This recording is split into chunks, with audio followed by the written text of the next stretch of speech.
நமது ஐயா வைகுண்டசாமி அவர்கள் சுவாமி கோவிலே திரு அவதாரம் செய்து அடிமைப்பட்டு கிடந்த சான்றோர் குல மக்களை அந்த அடிமையில் இருந்து மீட்டெடுத்து நிறைய உபதேசங்கள் சொல்லியிருக்கிறார்.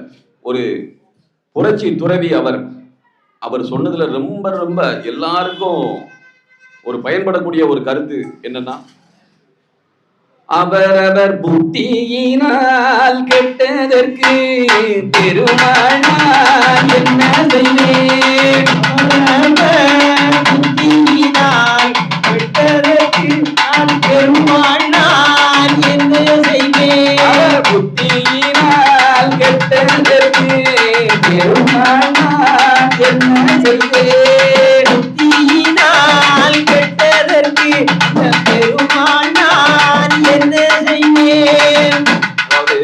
என்ன அர்த்தம் அப்படின்னா, எல்லாத்துக்குமே கடவுள் உள்ள இருந்து உணர்த்திக்கிட்டு இருக்காரு. நல்லதையும் சரி கெட்டதையும் சரி கடவுள் உள்ள இருந்து நம்மளை அழகா உணர்த்தாரு. நீ செய்யக்கூடியது ரைட்டு இல்லை நீ செய்யக்கூடியது தப்புன்னு உணர்த்தாரு.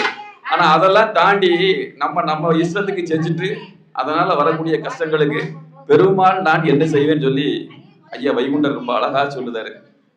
அடுத்ததாக